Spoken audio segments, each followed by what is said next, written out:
세 여자가 동시에 얼굴을 들었다. 법정 안 모든 사람이 숨을 멈췄다. 거울처럼 똑같은 새 얼굴. 1977년 3월 15일 태어나 47년간 헤어져 살았던 새 쌍둥이 자매가 법정에서 적으로 만났다. 2024년 11월 14일 목요일 오후 6시 대전지방검찰청 천안지청 형사2부 307호실. 창밖으로 가을비가 내리고 있었다. 퇴근 시간이 지났지만 불은 여전히 켜져 있었다. 강유진 검사는 책상에 쌓인 서류 더미를 보며 한숨을 쉬었다. 행복한 아이들 재단 불법 입양 사건 파일이었다. 빨간 포스트잇이 빼곡하게 붙어 있었다. 또 밤샘이시네요. 청소 아주머니 박순자가 문을 열고 들어왔다. 네, 조금만 더 하다 갈게요. 강유진은 고개도 들지 않고 대답했다. 건강 챙기셔야죠. 이번 주에만 벌써 사흘째 밤샘이세요. 박순자는 휴지통을 비우며 걱정스러운 눈빛을 보냈다. 휴지통에는 편의점 삼각김밥 포장지와 커피캔이 가득했다. 괜찮아요. 곧 끝나요. 강유진의 책상 위에는 피해자 명단이 놓여 있었다. 43명. 1970년대부터 2000년대 초반까지 행복한 아이들 재단을 통해 해외로 입양됐다가 학대, 방치, 심지어 사망에 이른 아이들의 명단이었다. 그중 한 장의 사진을 강유진은 오래 들여다봤다. 김민지, 1986년에서 2013년. 보육원 시절 강유진의 언니였다. 9살에 미국으로 입양됐다가 27의 약물 과다 복용으로 사망했다. 민지 언니. 강유진의 눈가가 뜨거워졌다. 하지만 울지 않았다. 올 시간에 증거를 하나라도 더 찾아야 했다. 강유진은 1977년 3월 16일 새벽 천안 쌍용동 세봄보육원 정문 계단에서 발견됐다. 낡은 이불에 쌓여 울고 있던 아기. 이불 귀퉁이에 연필로 휘갈긴 메모가 있었다. 1977년 3월 15일 제발 잘 키워주세요. 보육원 원장 최은숙, 당시 45세은 그 아기를 안으며 눈물을 흘렸다. 이 추운 밤에 또 강유진은 그렇게 천안 세봄보육원에서 자랐다. 초등학교 3학년 때 처음으로 버려진 아이라는 말을 들었다. 야, 강유진. 너 엄마 없지? 보육원 애잖아. 담임 선생님이 없는 쉬는 시간, 반 아이들이 둘러싸고 놀렸다. 강유진은 주먹을 쥐고 참았다. 울면 더 놀린다는 걸 알았다. 중학교 때는 새벽 4시에 일어나 우유 배달을 했다. 고등학교 때는 편의점 야간 알바를 했다. 하루 수면 시간 4시간. 나머지는 공부와 아르바이트였다. 유진아, 너 너무 무리하는 거 아니니? 최은숙 원장이 걱정했다. 괜찮아요. 저 대학 가야 해요. 그래야 여기 후배들도 도와줄 수 있어요. 그래도 원장님, 저 꼭 성공할 거예요. 그래서 저 같은 아이들이 더 이상 안 생기게 할 거예요.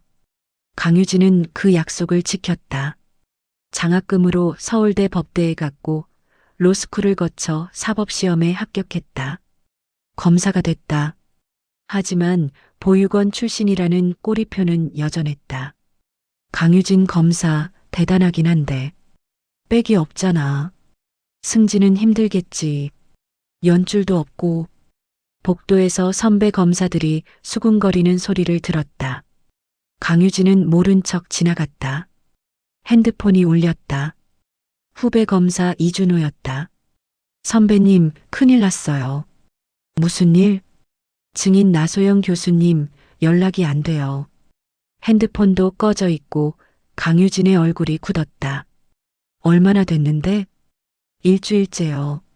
병원에도 안 나오시고 집에도 안 계시대요. 나소영. 충남대학교병원 정신건강의학과 교수. 20년간 입양 피해자를 상담해온 전문가. 이번 사건의 핵심 증인이었다. 마지막 연락이 언제였어? 지난주 금요일이요. 그때 선배님한테 전화하셨잖아요. 강유진은 기억했다. 나소영의 떨리는 목소리를. 검사님, 무서워요. 재단 사람들이 제 딸 학교까지 왔대요. 잘 생각하라고. 교수님, 제가 보호 조치 취할게요. 걱정 마세요. 하지만 그 후로 연락이 끊겼다. 지금 당장 교수님 집 주소 보내. 내가 직접 가볼게. 네. 강유진은 재킷을 집어들고 사무실을 나섰다. 복도에서 부장검사 박성훈과 마주쳤다. 강 검사, 또 야근이야? 네, 부장님. 그 입양 사건 말인데. 좀 조심하는 게 어때? 무슨 말씀이신지. 박성훈은 주변을 둘러본 후 목소리를 낮췄다. 행복한 아이들 재단 뒤에 사람들이 있어. 국회의원 3명, 재벌 2명. 너무 깊이 파면 다쳐. 저는 제 일을 할 뿐입니다. 고집 좀 부리지 마. 후배 걱정해서 하는 말이야. 감사합니다만 저는 포기 못합니다. 강유진은 고개를 숙여 인사하고 엘리베이터에 탔다. 엘리베이터 안 거울에 비친 자신의 얼굴을 봤다. 다크서클이 짙었다. 머리는 산발이었다. 민지 언니, 조금만 기다려요. 거의 다 왔어요. 같은 시각 서울 강남구 테헤란로 262, 62층 빌딩 최상층 정도 법률사무소 대표 변호사실. 윤서아는 통유리창 앞에 서서 서울 야경을 내려다보고 있었다. 손에는 와인잔이 들려 있었다.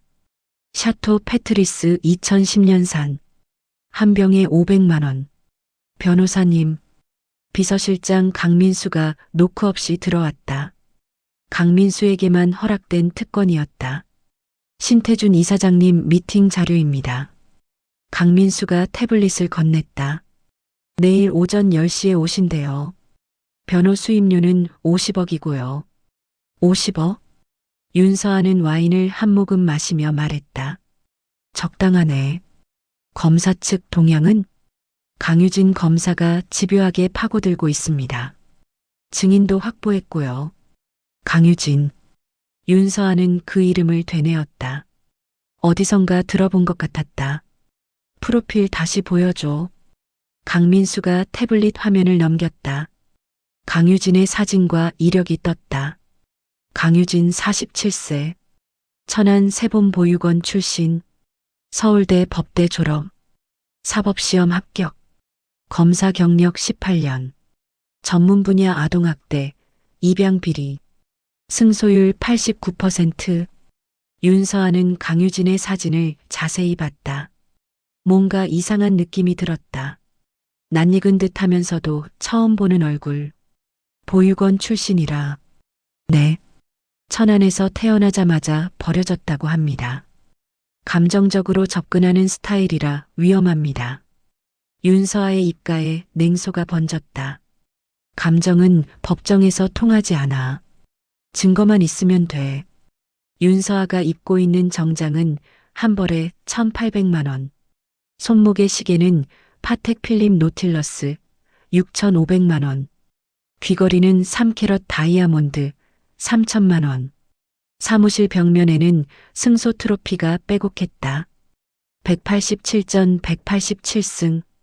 단 한 번도 진 적이 없었다. 하지만 윤서아의 어린 시절은 화려하지 않았다. 윤서아는 6살에 미국으로 입양됐다. 양부모 제임스와 수잔 밀러 부부. 텍사스의 작은 마을에 사는 독실한 기독교 신자들이었다. 표면적으로는 너 같은 동양 잡종을 누가 원하겠어? 하나님이 우리한테 내 죄를 씻으라고 보낸 거야.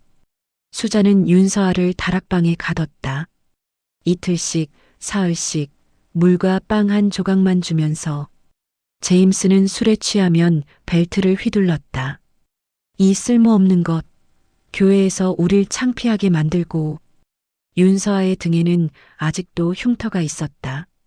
8살 때 윤서아는 결심했다.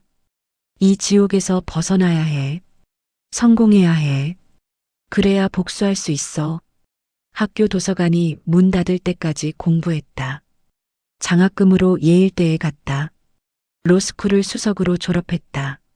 뉴욕 최대 로펌 크레버스에서 7년간 일했다. 32살에 한국으로 돌아왔다. 정도 법률사무소를 차렸다. 10년 만에 한국 10대 로펌으로 키웠다. 양부모는 윤서아가 성공한 후 연락했다. 서아야, 우리 집이 낡아서 고쳐야 하는데 전 이제 당신들 딸 아닙니다. 다시 연락하지 마세요. 전화를 끊고 번호를 차단했다. 변호사님, 내일 미팅 준비는 끝났습니다. 증인 나소영은 행방을 파악 중입니다. 빨리 찾아. 법정에 서기 전에. 알겠습니다. 강민수가 나가고 윤서아는 다시 창밖을 봤다. 서울의 불빛들이 반짝였다. 모두 윤서아가 정복한 세계였다. 하지만 왜일까? 강유진의 사진을 보고 나서 가슴 한구석이 이상하게 답답했다. 같은 시각 대전 유성구. 나소영은 낡은 원룸에 숨어 있었다. 창문에는 커튼이 쳐져 있었고 불도 켜지 않았다. 어둠 속에서 나소영은 벽에 기대 앉아 있었다. 손이 떨렸다. 가방에서 공황장애 약을 꺼냈다. 알프라졸람 0.5mg. 물 없이 씹어 먹었다. 핸드폰에는 부재중 전화가 137통.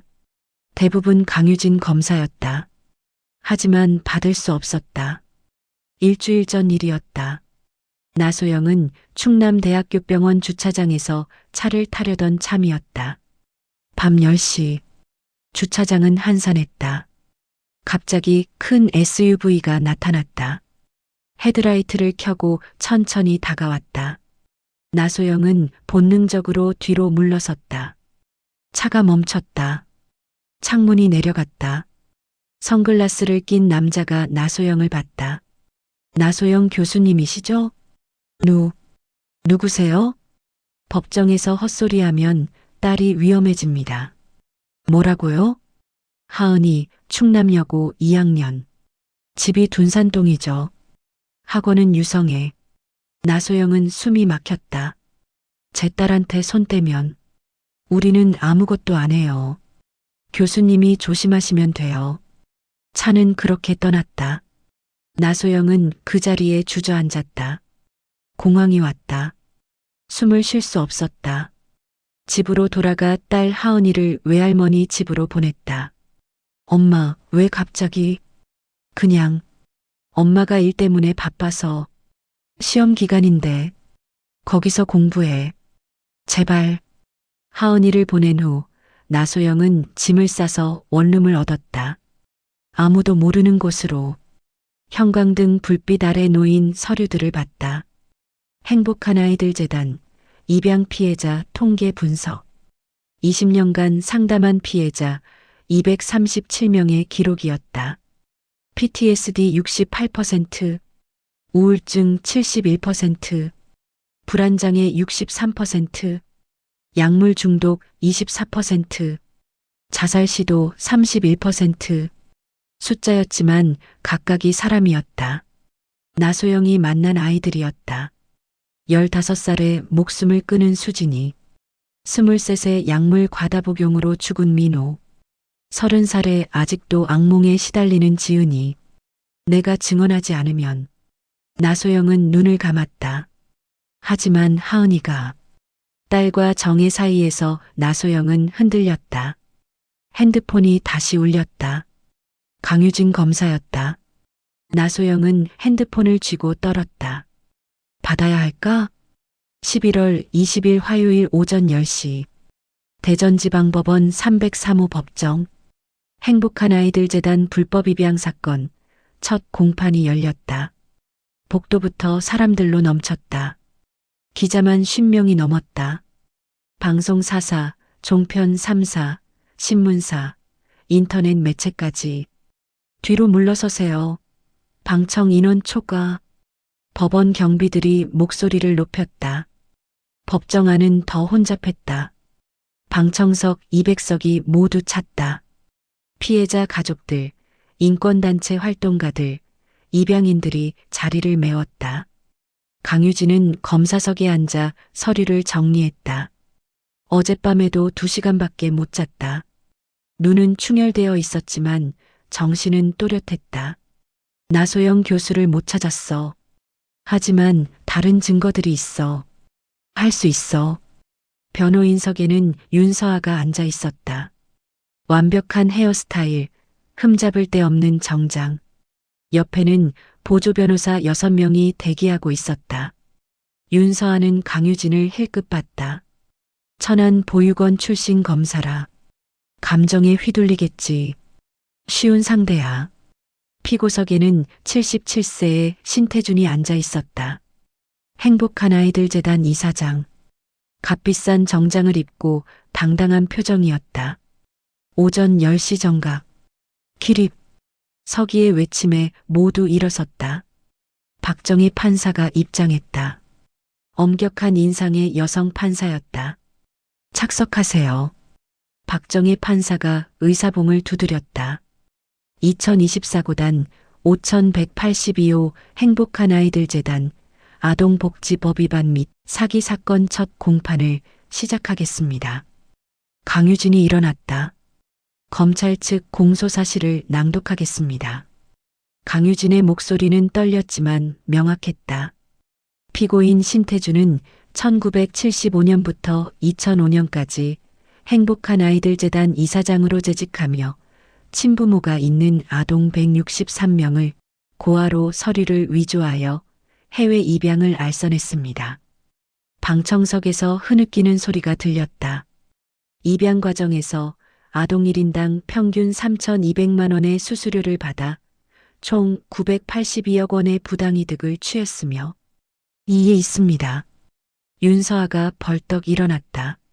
검사 측 주장은 추정에 불과하며 증거가 불충분합니다. 변호인 측 의견은 변론 시간에 진술하시기 바랍니다. 박정희 판사가 제지했다. 강유진이 공소사실 낭독을 마쳤다. 검찰 측은 증인을 신청합니다. 그때였다. 법정 뒤쪽 문이 열렸다. 나소영이 들어오고 있었다. 창백한 얼굴, 흐트러진 머리. 하지만 걸음은 단호했다. 법정이 술렁였다. 나소영은 증인석을 향해 걸었다. 구두 소리가 법정에 울려 퍼졌다. 그리고 증인석에 앉아 천천히 고개를 들었다. 바로 그 순간 시간이 멈췄다. 검사석의 강유진, 변호인석의 윤서아, 증인석의 나소영. 세 여자의 눈이 마주쳤다. 강유진의 입이 벌어졌다. 손에 들고 있던 서류가 떨어졌다. 윤서아는 의자에서 벌떡 일어섰다. 만년필이 바닥에 굴러갔다. 나소영은 숨을 멈췄다. 가방이 손에서 미끄러졌다. 세 여자의 얼굴은 완벽하게 똑같았다. 이목구비, 눈매, 입술, 턱선, 귀 모양. 심지어 왼쪽 눈썹 끝에 작은 점까지. 저게.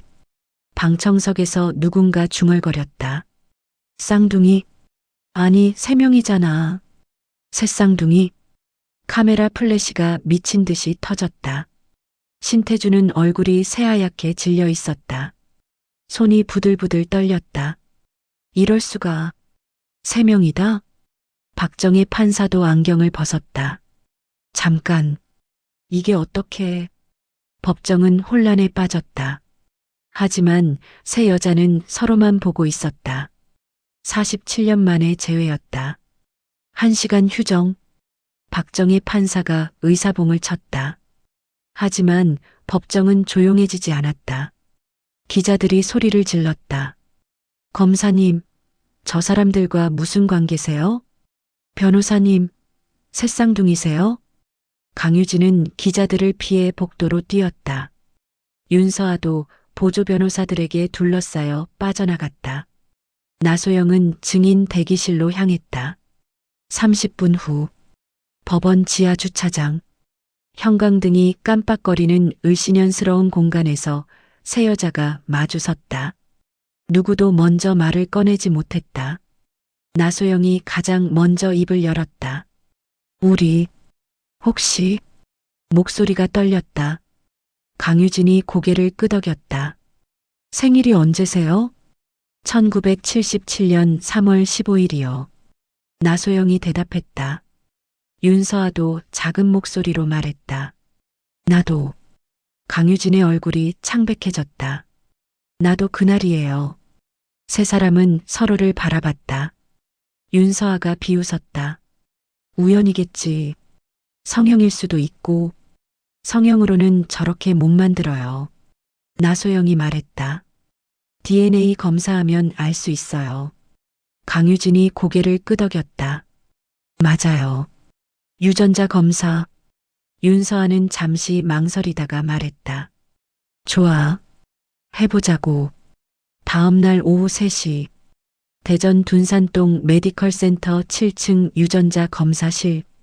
세 자매는 나란히 앉아 결과를 기다렸다. 검사실 문이 열렸다. 검사 기사 김태영이 서류를 들고 나왔다. 결과 나왔습니다. 세 사람은 숨을 죽였다. 유전자 일치율 99.99%입니다.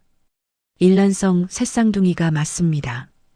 김태영이 서류를 건넸다. 강유진은 서류를 받아들었다. 손이 떨려서 글씨가 흐릿하게 보였다. 나소영은 의자에 주저앉았다. 가방에서 공황장애 약을 꺼내 손에 쥐었다. 윤서아는 창밖을 바라봤다. 대전의 도시 풍경이 보였다. 눈가가 뜨거워졌다. 정말 우리가. 강유진의 목소리가 떨렸다. 자매였어요.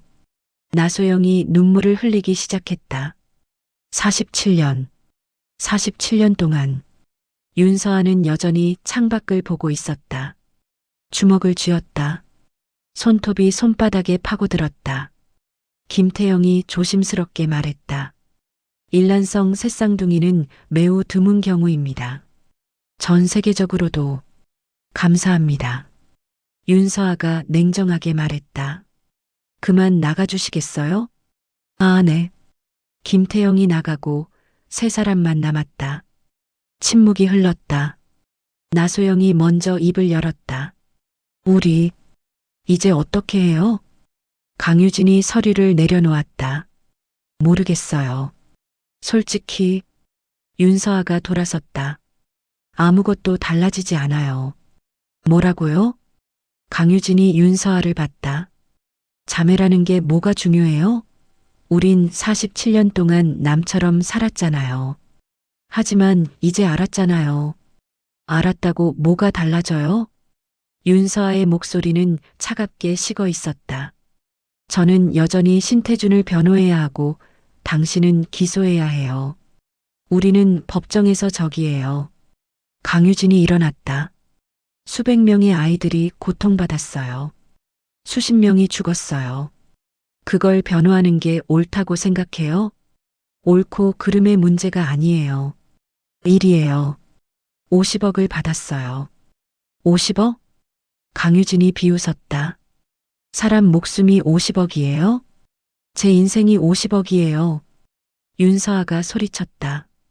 저는 이걸 위해 평생을 살았어요. 성공하기 위해. 아무한테도 무시당하지 않기 위해. 자매 따위 때문에 포기할 수 없어요. 자매 따위? 강유진이 다가갔다. 우리가 자매 따위예요? 그래요. 47년 동안 몰랐잖아요. 없어도 잘 살았어요. 앞으로도 필요 없어요. 강유진이 윤서아의 멱살을 잡았다. 이 사람이 정말. 손 치워요. 윤서아가 강유진의 손을 뿌리쳤다. 그만해요. 나소영이 두 사람 사이에 끼어들었다. 여기서 싸우면 안 돼요. 비켜요. 윤서아가 나소영을 밀쳤다. 나소영이 비틀거렸다. 강유진이 나소영을 잡았다. 윤서아는 가방을 집어들고 문을 향했다. 어디 가요? 강유진이 물었다. 제 갈 길 가요. 당신들도 당신들 길 가세요. 서아 씨. 나소영이 불렀다. 하지만 윤서아는 돌아보지 않았다. 문이 쾅 닫혔다. 강유진은 주먹을 쥐고 떨었다. 나소영은 바닥에 주저앉아 울었다. 우리 이제 어떡해요? 강유진도 나소영 옆에 앉았다.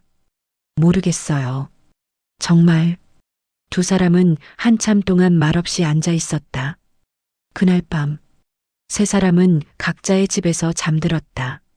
강유진은 천안의 작은 원룸에서, 윤서아는 서울 강남의 펜트하우스에서, 나소영은 대전 둔산동 아파트에서 딸과 함께, 그리고 자정이 넘어서 세 사람은 똑같은 악몽을 꾸었다. 강유진의 꿈. 차가운 수술대. 너무 밝은 조명이 눈을 찔렀다. 아기 셋이 나란히 누워 울고 있었다. 하얀 가운을 입은 의사가 다가왔다. 이 셋 중 하나만 살리면 돼. 나머지는?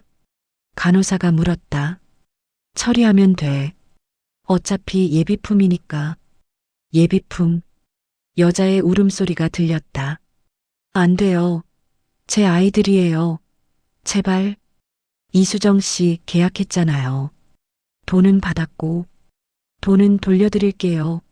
제 아이들만. 이미 늦었어요. 애들은 우리 거예요. 강유진은 비명을 지르며 깼다. 으악. 온몸이 땀으로 젖어 있었다. 심장이 터질 듯 뛰었다.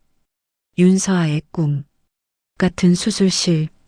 같은 조명. 같은 아기들. 하나만 살려. 신태준 회장 딸한테 심장 이식할 거니까. 나머지 둘은요? 필요 없어. 버려. 어디에요? 고아원, 해외 입양, 아무데나. 그냥 없애. 어린 윤서아가 울었다. 엄마를 불렀다. 하지만 아무도 오지 않았다. 윤서아는 식은땀을 흘리며 깼다. 엄마. 눈물이 흘렀다. 나소영의 꿈. 수술대 위 아기 셋. 의사가 하나를 들어 올렸다. 이 아이가 적합해. 다른 둘은요? 저 여자한테 돌려줘. 알아서 하겠지. 이수정이 아기 둘을 안았다. 제 아이들. 빨리 가세요. 들키면 안 돼요. 이수정이 뛰었다. 하지만 뒤에서 남자들이 쫓아왔다. 잡아. 안 돼. 나소영은 비명을 지르며 깼다. 안 돼요. 딸 하은이가 깼다. 엄마 괜찮아? 꿈 꿨어. 미안. 무서운 꿈? 응. 나소영은 딸을 안았다. 세 사람 모두 같은 생각을 했다. 이건 단순한 꿈이 아니야. 기억이야. 다음 날 새벽 4시. 강유진은 잠을 이룰 수 없었다. 천안지검 지하 자료실로 향했다. 경비 아저씨가 놀랐다. 강 검사님, 이 시간에? 긴급한 자료 찾아야 해서요. 조심하세요. 아래 어두워요. 지하 3층. 먼지 쌓인 마이크로필름 보관소. 1977년 3월 신문부터 뒤지기 시작했다. 한 장 한 장. 출생신고 기록. 병원 명단. 고아원 입소 기록. 이상해. 1977년 3월 15일. 천안 시내 모든 산부인과 출생 기록을 확인했다. 새 쌍둥이 출생 기록이 단 하나도 없었다. 쌍둥이도 한 건뿐. 우리가 공식적으로 태어나지 않았다는 거야? 더 뒤졌다. 1977년 5월 23일자 충청투데이 사회면 하단. 작은 기사 하나. 천안 천사산부인과 폐업. 원장 행방불명. 천사산부인과 원장 한명수 52가 돌연 폐업했다. 한명수 원장은 한 달 전부터 출근하지 않았으며 현재 행방을 알 수 없다. 병원 직원들도 모두 흩어진 상태다. 일부 관계자는 불법 의료 행위가 있었다는 의혹을 제기하고 있으나 증거는 확보되지 않았다. 경찰은 강유진은 그 기사를 복사했다. 더 찾았다. 1977년 4월 12일자 중앙일보 충청판. 행복한 아이들 재단 3월 천안 입양아 급증. 행복한 아이들 재단 이사장 신태준을 통한 해외 입양이 3월 한 달간 천안 지역에서만 37명으로 급증했다. 이는 전년 동기 9명 대비 4배 이상 증가한 수치다. 재단 측은 미국과 유럽의 입양 수요가 늘었다고 설명했으나 일각에서는 불법 입양 알선 의혹을 제기하고 있다. 보건복지부는 강유진의 손이 떨렸다. 3월에 천안에서만 37명. 그중에 우리 셋이 있었던 거야. 더 뒤졌다. 1977년 3월 18일자 매일경제 충청판. 천안 이밤천변에서 신생아 3명 익사체로 발견. 천안 이밤천변에서 신생아로 추정되는 시신 3구가 발견됐다. 경찰은 영아 살해 사건으로 보고 수사 중이나 신원 확인이 어려운 상황이다. 강유진은 숨이 막혔다. 버려진 아이들. 그 순간 핸드폰이 울렸다. 나소영이었다. 여보세요? 검사님, 저 조사했어요. 나소영의 목소리가 떨렸다. 뭐요? 병원 기록이요. 1977년 3월 충남대학교병원 신생아실 기록을 찾았어요. 그래서요? 3월 15일에 미수가 3명이 입원했대요. 하지만 사흘 후에 모두 사라졌어요. 퇴원 기록도 없이. 강유진은 메모했다. 부모 정보는요? 없어요. 그냥 신원 불명이라고만. 교수님, 지금 어디세요? 병원 기록실이요. 저 지금 갈게요. 기다려주세요. 네. 전화를 끊고 강유진은 복사한 기사들을 가방에 넣었다. 밖으로 나가려는데 강 검사. 뒤에서 목소리가 들렸다. 돌아보니 부장검사 박성훈이 서 있었다. 부장님? 이 시간에. 자네도 이 시간에 여기 있잖아. 박성훈이 다가왔다. 입양 사건 조사? 네. 그만둬. 네. 이 사건 손대. 박성훈의 목소리는 진지했다. 왜요? 신태준. 만만한 사람이 아니야. 뒤에 사람들이 있어. 그래서 포기하라는 거예요? 포기가 아니라 현명한 선택이지. 자네 경력 생각해서라도. 경력보다 중요한 게 있어요. 강유진이 박성훈을 똑바로 봤다. 정이요. 정해? 박성훈이 쓴웃음을 지었다. 자네 나이가 몇인데 아직도 그런 소리를 해? 저는 그 소리 때문에 검사가 됐어요. 강유진은 가방을 들고 지나갔다. 강 검사. 박성훈이 불렀지만 강유진은 돌아보지 않았다. 같은 시각 서울 강남 행복한 아이들 재단 본부 62층 이사장실. 신태준이 고급 가죽 소파에 앉아 40년산 헤네시 꼬냑을 마시고 있었다. 맞은편에는 윤서아가 앉아 있었다. 윤 변호사. 이사장님, 유전자 검사 결과 들었네. 윤서아는 대답하지 않았다. 자네들 정말 새쌍둥이더군. 신태준이 웃었다. 놀랍지 않으세요? 윤서아가 물었다. 놀라울 게 뭐 있나? 내가 만들었는데. 뭐라고요? 윤서아의 얼굴이 굳었다. 신태준은 서랍을 열었다. 낡은 파일을 꺼냈다. 1977년 3월 15일 천안 출생 기록. 파일을 윤서아 앞에 던졌다. 윤서아는 떨리는 손으로 파일을 펼쳤다. 사진 3장. 똑같이 생긴 아기 셋. 이게 자네들이야. 갓 태어났을 때. 윤서아는 사진을 보며 손이 떨렸다. 처음부터 알고 계셨어요? 당연하지. 내가 만든 건데. 만들었다니. 무슨 소리예요? 신태준은 꼬냑을 한 모금 마셨다. 1976년 가을이었어. 내 딸 수연이가 심장병 진단을 받았지.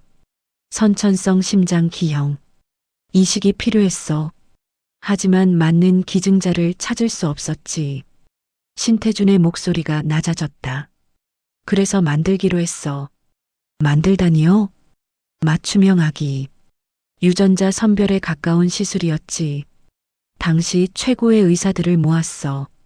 천안 천사산부인과에서 돈을 얼마나 쏟아부었는데 윤서아는 숨이 막혔다. 새쌍둥이를 만들면 그중 하나는 반드시 적합할 거라고 생각했어.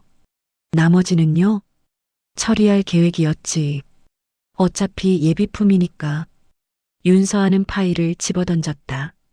우리가 예비품이었어요? 부품? 그게 원래 계획이었어. 신태주는 태어냈다. 하지만 수연이가 자네들이 태어나기 전에 죽었어. 1977년 3월 10일. 자네들보다 하루 먼저. 윤서아는 소파에 주저앉았다. 그래서 우릴 버린 거예요? 쓸모가 없어졌으니까. 쓸모. 윤서아가 웃었다. 미친 듯이 웃었다. 우린 사람이에요. 물건이 아니라고. 처음엔 물건이었어. 하지만 신태준이 윤서아를 봤다. 자네는 쓸모있게 됐잖아. 뭐라고요? 내 변호사로 말이야. 50억짜리. 윤서아는 일어섰다. 저는 더 이상 당신을 변호하지 않겠어요. 뭐? 신태준의 얼굴이 변했다. 계약서가 있어. 50억? 위약금은 100억이야.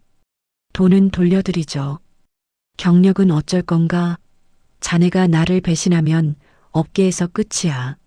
아무도 자네를 안 믿어. 상관없어요. 윤서아는 문을 향해 걸었다. 윤 변호사? 신태준이 벌떡 일어났다. 자네 자매들. 강유진, 나소영. 그들도 위험해질 거야. 윤서아가 멈췄다. 뭐라고요? 나한테 적이 되면 가족도 안전하지 않아. 윤서아는 천천히 돌아섰다. 협박하시는 거예요? 협박이 아니라 충고야. 신태준이 웃었다. 착한 개처럼 굴면 모두 안전해. 윤서아는 신태준에게 다가갔다. 그리고 그의 얼굴을 똑바로 봤다. 저는 개가 아니에요. 사람이에요. 뭐? 그리고 제 자매들도 사람이에요. 당신 같은 사람의 장난감이 아니라고요. 윤서아는 돌아서서 걸었다. 나가면 후회할 거야. 신태준이 소리쳤다. 하지만 윤서아는 돌아보지 않았다. 문이 쾅 닫혔다. 신태준은 꼬냑잔을 벽에 던졌다. 유리가 산산조각 났다. 오전 9시 충남대학교병원 지하 기록실. 나소영과 강유진이 마주 앉아 있었다. 테이블 위에는 낡은 파일들이 쌓여 있었다. 이게 전부예요. 나소영이 말했다.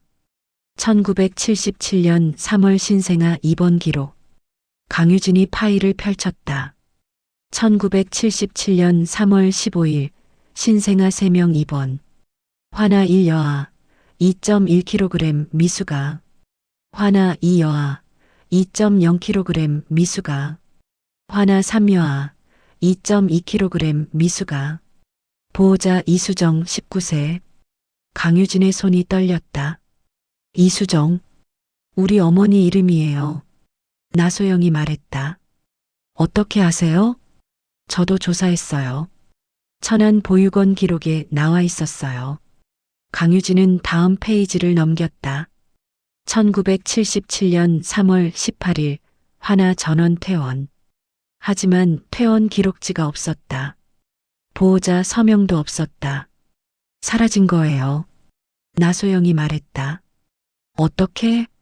모르겠어요. 그냥 기록이 끊겼어요.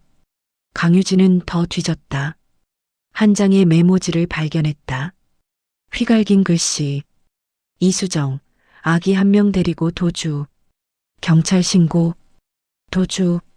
어머니가 우리를 지키려고 했던 거예요. 나소영의 눈에 눈물이 고였다. 하지만 실패하신 거고. 강유진이 나소영의 손을 잡았다. 우리 어머니 찾아봐요. 어떻게요? 이수정이라는 이름으로 주민등록 조회하면. 그때 문이 열렸다. 윤서아가 들어왔다. 너희들. 윤서아는 숨을 헐떡이고 있었다. 뛰어온 것 같았다. 서아 씨? 나소영이 놀랐다. 나도 조사했어. 윤서아가 가방에서 서류를 꺼냈다. 신태준한테 들었어. 우리가 왜 태어났는지 뭐라고 하던가요? 강유진이 물었다. 윤서아는 서류를 테이블에 펼쳤다. 우린 장기 기증용으로 만들어졌어. 뭐라고? 신태준 딸이 심장병이었대. 그래서 천안 천사산부인과에서 맞춤형 아기를 만든 거야. 새쌍둥이로. 나소영이 손으로 입을 막았다. 우리가 부품? 그게 원래 계획이었대. 하지만 그 딸이 우리보다 먼저 죽었어. 그래서 우릴 버린 거예요? 응. 쓸모가 없어졌으니까. 세 사람은 침묵했다. 강유진이 주먹을 쥐었다. 우린 사람도 아니었어. 아니야. 윤서아가 말했다. 우린 사람이야. 그리고 생존자야. 윤서아는 두 사람을 봤다. 미안해. 내가 너무 차갑게 굴었어. 서아 씨. 나도 무서웠어. 자매라는 게. 윤서아의 눈에 눈물이 고였다. 평생 혼자 살았거든. 갑자기 가족이 생긴다는 게 두려웠어. 나소영이 윤서아를 안았다. 이제 혼자 아니에요. 강유진도 두 사람을 안았다. 우리 함께해요. 이제부터. 세 자매는 처음으로 서로를 끌어안았다. 47년 만의 포옹이었다. 그날 오후 세 자매는 함께 천안시청 주민센터로 갔다. 이수정이라는 분 찾고 있는데요.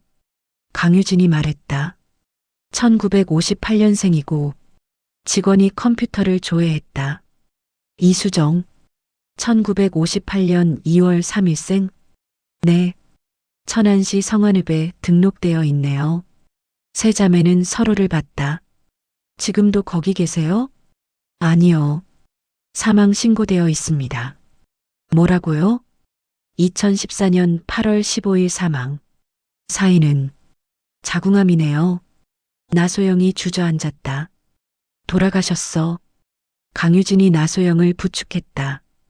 윤서아는 창밖을 봤다. 눈물이 흘렀다. 무덤이라도 찾아갈 수 있을까요?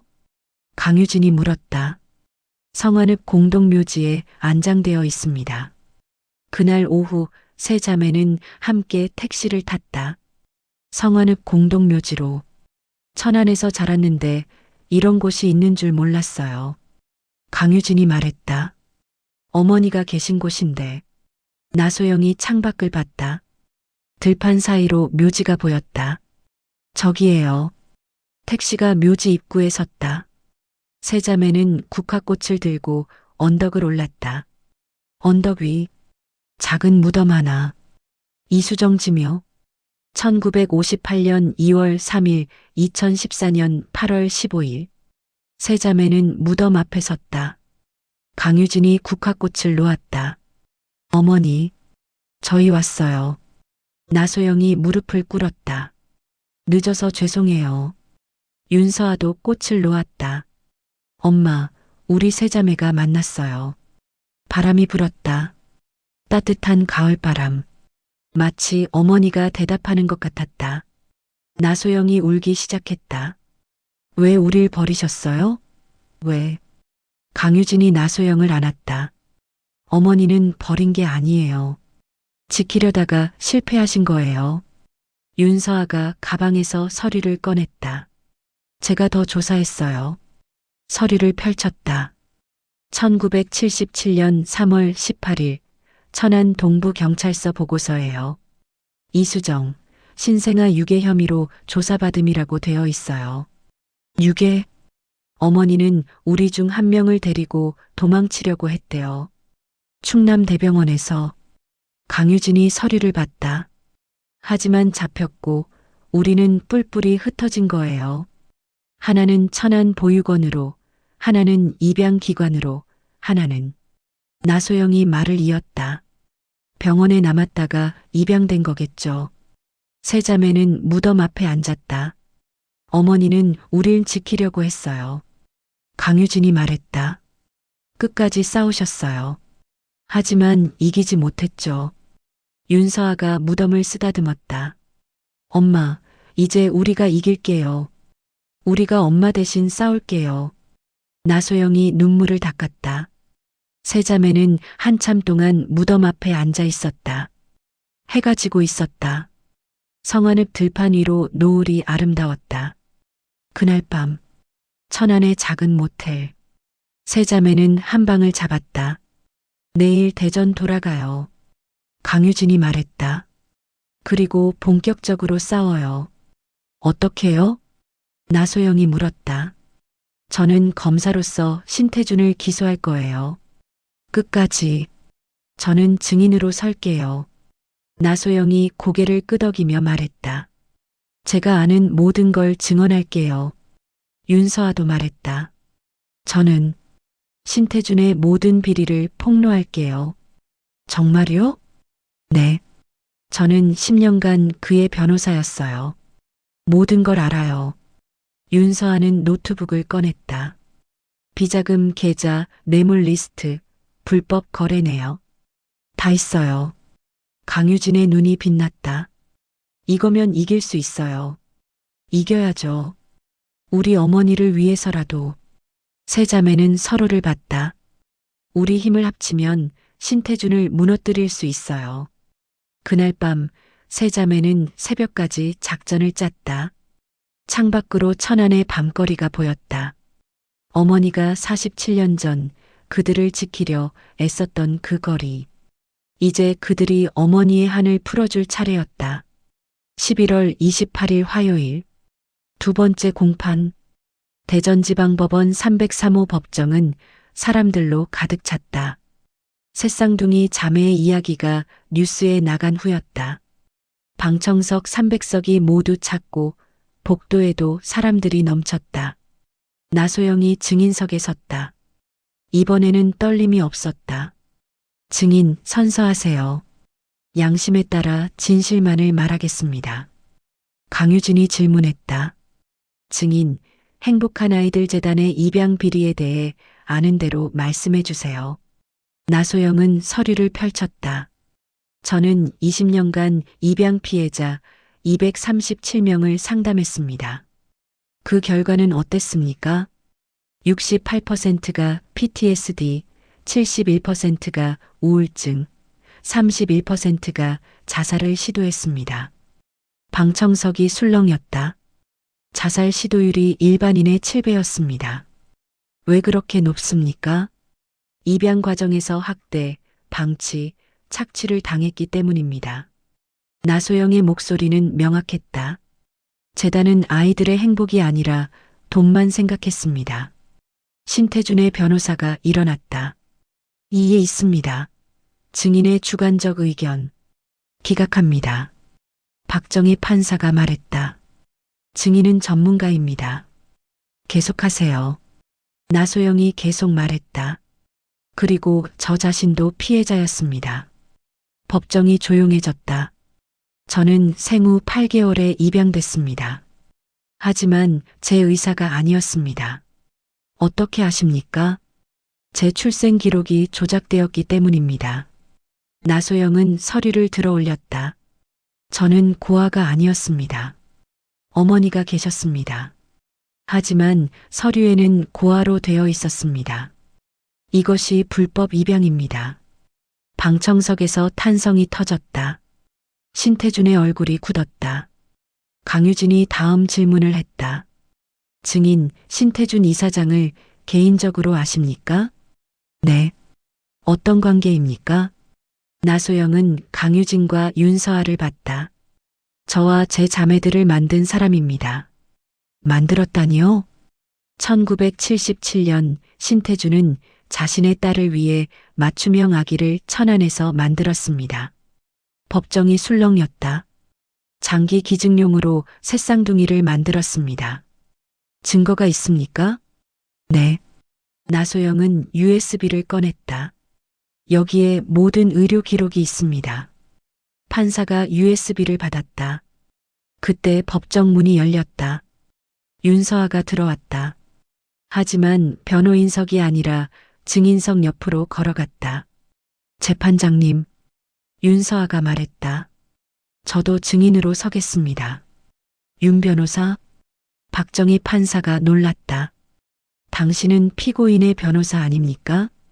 변호를 포기했습니다. 법정이 폭발했다. 기자들이 카메라를 들이댔다. 신태준이 벌떡 일어났다. 윤 변호사, 당신 지금 뭐 하는 거야? 박정희 판사가 의사봉을 쳤다. 정숙, 윤서아는 증인석에 섰다. 선서했다. 저 윤서아는 양심에 따라 진실만을 말하겠습니다. 강유진이 질문했다.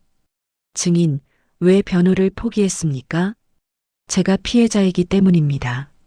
자세히 말씀해 주시겠습니까? 윤서아는 신태준을 똑바로 봤다. 저는 신태준이 천안 천사산부인과에서 만든 새 쌍둥이 중 한 명입니다. 장기 기증용으로 태어났습니다. 하지만 쓸모가 없어지자 버려졌습니다. 윤서아의 목소리는 떨렸지만 확고했다. 저는 6살에 미국으로 입양됐습니다. 양부모에게 학대당하며 자랐습니다. 그게 누구 때문입니까? 신태준 때문입니다. 윤서아는 가방에서 서류를 꺼냈다. 이것은 신태준의 비자금 계좌 내역입니다. 10년간 1,200억 원을 빼돌렸습니다. 이것은 뇌물 리스트입니다. 국회의원 12명, 판사 3명, 검사 5명.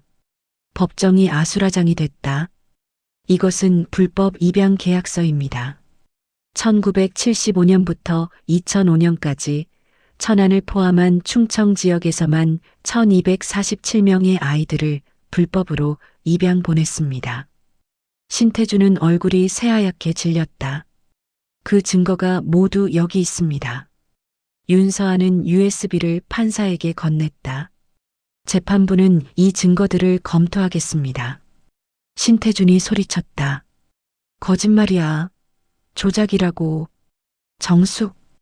의사봉 소리가 울렸다. 피고인, 한 번만 더 소란 피우면 퇴정 조치하겠습니다. 신태준은 주저앉았다. 윤서아는 증인석에서 내려왔다. 강유진과 나소영이 기다리고 있었다. 세 자매는 서로를 안았다. 우리 해냈어. 아직 끝난 게 아니에요. 곧 끝날 거예요. 공판이 끝나고 세 자매는 법원 복도에 섰다. 기자들이 몰려들었다. 검사님, 새쌍둥이라는 게 사실입니까? 변호사님, 왜 변호를 포기하셨습니까? 교수님, 신태준이 정말 당신들을 천안에서 만들었습니까? 강유진이 앞으로 나섰다. 네, 사실입니다. 기자들이 일제히 메모했다. 저희는 일란성 새쌍둥이입니다. 1977년 3월 15일 천안에서 신태준에 의해 장기 기증용으로 태어났습니다. 카메라 플래시가 터졌다. 하지만 우리는 물건이 아닙니다. 강유진의 목소리는 떨렸지만 힘이 있었다. 우리는 사람입니다. 그리고 생존자입니다. 나소영이 앞으로 나왔다. 저희와 같은 아이들이 수천 명입니다. 입양이라는 이름으로 팔려간 아이들. 우리는 그들의 목소리가 되고 싶습니다. 윤서아도 말했다. 신태준은 반드시 처벌받아야 합니다. 그리고 이런 일이 다시는 일어나지 않도록 법이 바뀌어야 합니다. 기자 한 명이 물었다.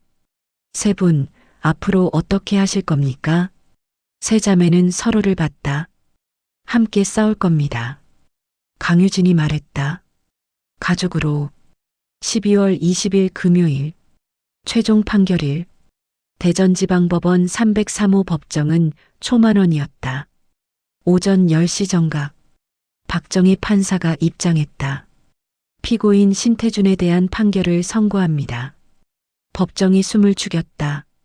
피고인은 1975년부터 2005년까지 아동복지법 위반, 문서위조, 사기, 횡령, 뇌물공여 총 37개 죄목으로 기소되었습니다. 박정희 판사는 판결문을 읽었다. 본 재판부는 피고인의 범죄가 아동의 인권을 심각하게 침해했고 사회에 미친 악영향이 지대하다고 판단합니다. 따라서 세 자매는 서로의 손을 꼭 잡았다.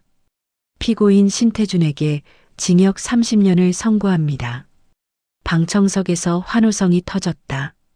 벌금 200억 원, 추징금 1200억 원을 선고합니다. 피해자 가족들이 울었다. 신태준은 고개를 떨구고 있었다. 경찰이 다가와 수갑을 채웠다. 일어서십시오. 신태준이 끌려가며 세 자매를 봤다. 너희들. 하지만 아무 말도 하지 못했다. 문이 닫혔다. 세 자매는 서로를 끌어안았다. 우리 이겼어. 엄마 봤죠? 우리 이겼어요. 눈물이 흘렀다. 행복한 눈물이었다. 2025년 1월. 세 자매는 함께 아파트를 얻었다. 대전 둔산동, 갑천이 보이는 작은 아파트. 여기 좋네요. 나소영이 창밖을 봤다. 우리 여기서 살아요. 강유진이 말했다. 정말요? 네. 함께. 윤서아도 웃었다. 좋아요. 이사 첫날. 세 자매는 짐을 풀었다. 언니, 이거 어디 놓을까요? 나소영이 상자를 들었다. 거기 놔. 강유진이 가리켰다. 서아 언니, 커피 드실래요? 응, 고마워. 그날 저녁, 세 자매는 함께 식사했다. 내가 해줄게. 강유진이 앞치마를 둘렀다. 언니 요리 못하잖아요. 나소영이 웃었다. 그래도 해볼게. 윤서아가 주방으로 갔다. 내가 할게. 언니는 쉬어. 정말? 응. 나 요리 좀 해. 파스타와 샐러드가 차려졌다. 맛있다. 나소영이 엄지를 들었다. 역시 서아 언니. 강유진도 웃었다. 세 자매는 함께 웃었다. 창밖으로 갑천이 보였다. 불빛이 반짝였다. 그날 밤, 강유진은 편지를 썼다.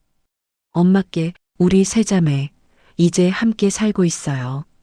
47년 만에 만났지만 매일 얼굴을 보며 지내고 있어요.